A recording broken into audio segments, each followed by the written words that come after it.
Have you ever encountered something paranormal?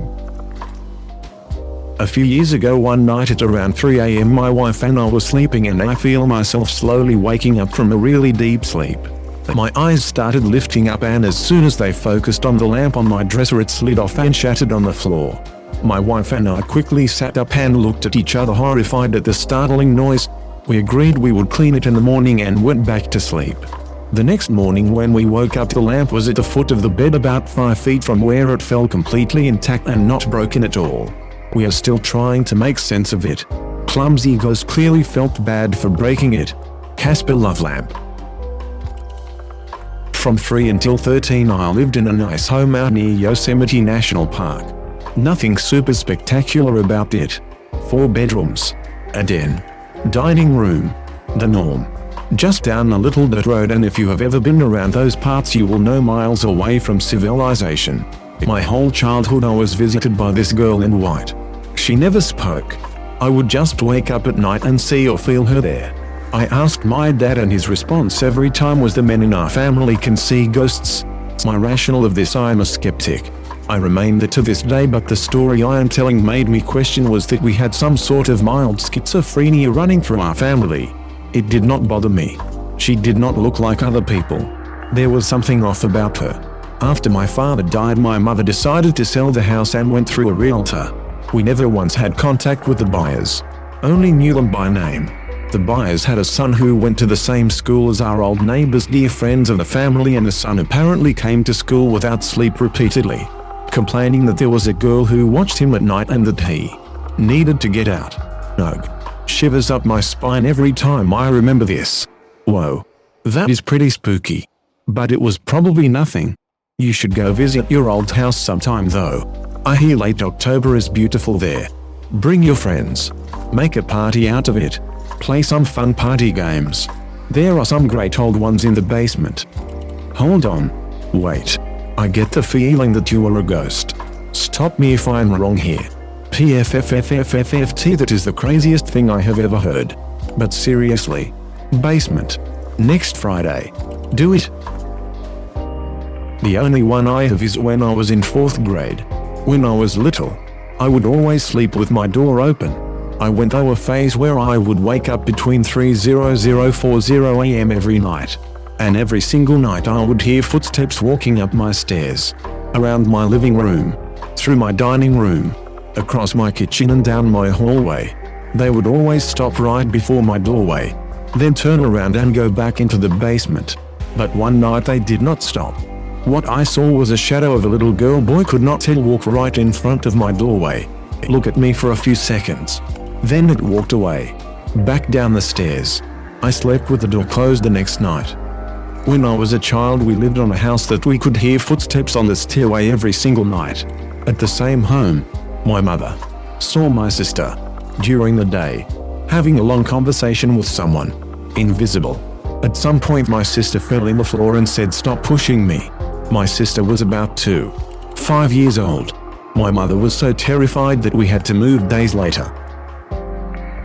Not sure if this is considered paranormal, but when I get fevers as a child, I would always, in my fugue and pain-infused state, hear a man counting in a very deep voice. He would count from 1 and up. As the numbers get larger, the voice gets louder and more intense. It started to get less frequent as I grew older, and now I do not experience it anymore. I have brushed it aside as a recurring nightmare until only recently. I have learned that my sister would experience the exact same thing when she was younger as well.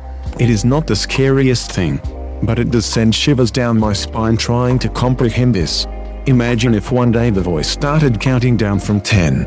Pants would be shat. Until it got to -1. -2. Then I did be like, oh come on. Demon voice. This week we will be learning about imaginary numbers. A friend of mine was taking a picture of herself and her daughter kissing, and in the background you can clearly see a figure that was not there. She had ghost experts come in and check around the house and found nothing. After some research they found one of the previous owners was a mortician or ran a funeral home or something. I have known this girl for years and it would completely shock me if this was fabricated, as I saw how upset she was and how much money she dished out for experts. They no longer live there. Nope. I'm out. I love poop like this. I mean, is it true? Is it fake? There is obviously a kid in the background with a whoopee face. Is the kid looking at the camera? Or us in this thread? Woke up one night to a loud screeching noise, similar to the screech the Nazgul make in LOTR. The entire room was flashing rapidly in bright colors. My computer turned on for a split second, enough to get the fans rattling, and my computer screen had static on it. The entire ordeal was over in less than a second. I still do not know if it really happened or if my brain was just playing me tricks. People at Skrillex concerts pay for that poop. Thank you. I posted this story before in another thread like this. My story may not be scary, but it is paranormal. My grandfather died when my mother was pregnant with my younger brother. My brother has my granddad's name and we always jokingly said he had grandpa's soul. One day, I was about 14 and my brother was 7. My family went on a walk in the forest. We were walking for a while when there was a small path to the left of us that led to a small field. My brother held my mom's arm and said, "Mom, I want to go there.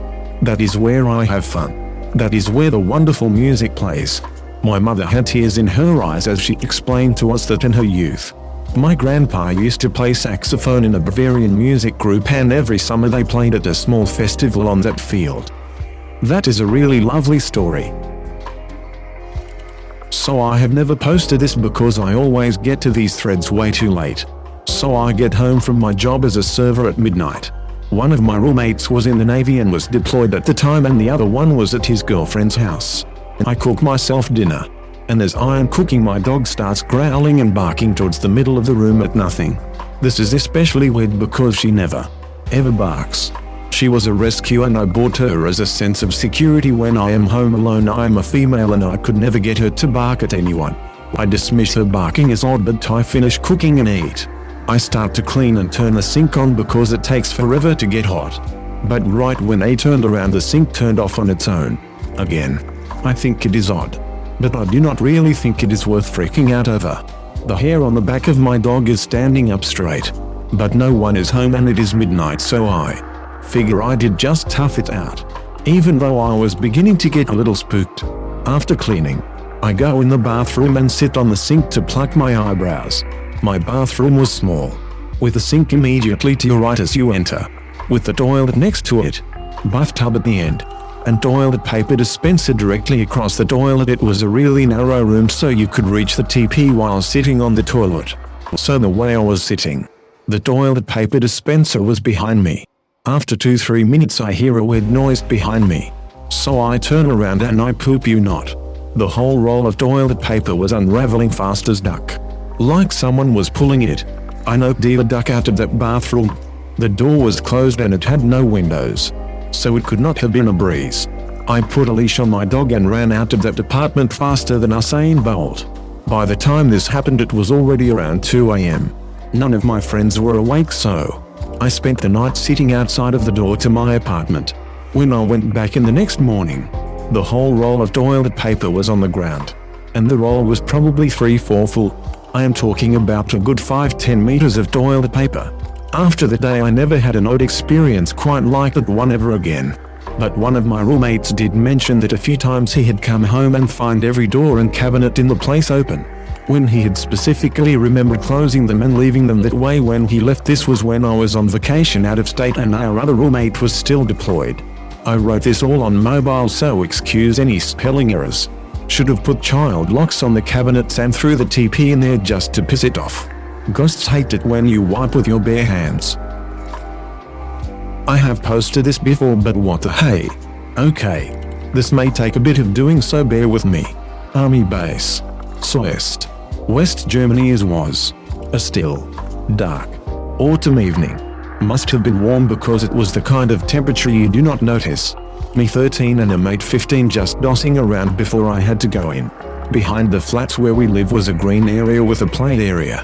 Only one street light so it was very dark compared to our street and the well-lit main route through the cap, which was about 80-100 meters away from where walking. No traffic. Nothing.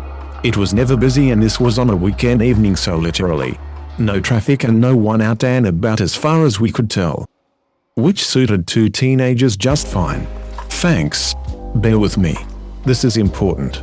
So, we are heading between our respective blocks of flats and into the darkened park area. And we stopped dead. On the main road. Moving right to left was a figure. Vaguely person-shaped, but undulating and waving like cloth underwater. It glided along the middle of the road. Based on what it obscured behind it as it moved, I did estimate it to be between 8 and 10 foot. But at the very least it was larger than average man size. This shape, this thing, was not walking. There was none of the slight up and down motion of walking. It just glided. Smoothly.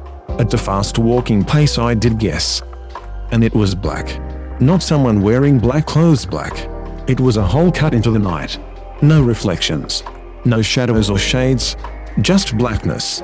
It seemed like a lifetime as I soaked this detail up. In reality it could not have been more than 2 or 3 seconds. I whispered. Breathed. Do you see that? My friend, in a whisper, replied. Yes. And the ducking thing changed direction. Towards us. The last image I have, before we broke and ran, was of it rising up as it came over the curb. This is what makes it real for me. This is something that had mass. That obeyed at least something of the physical world. It moved from the brightly lit road into the same darkness in which we stood. We broke and ran for our lives. Back onto our street and into my mate's block. The ducker then bolted back to his own home, leaving me wondering how the heck I was going to get to my block. After a while, the fear of the repercussions from my dad for being late overrode my fear of what might be out there in the night. So I ran, eyes straight ahead, the 10 or so meters to my own front door. I was in too much trouble for being late to ever say anything when I got home. Sometimes, when I'm walking and the night is warm and still and quiet, I think about it and I wonder what I'd do if I ever saw it again. Run away. Or face it down and maybe solve a 30-year-old mystery.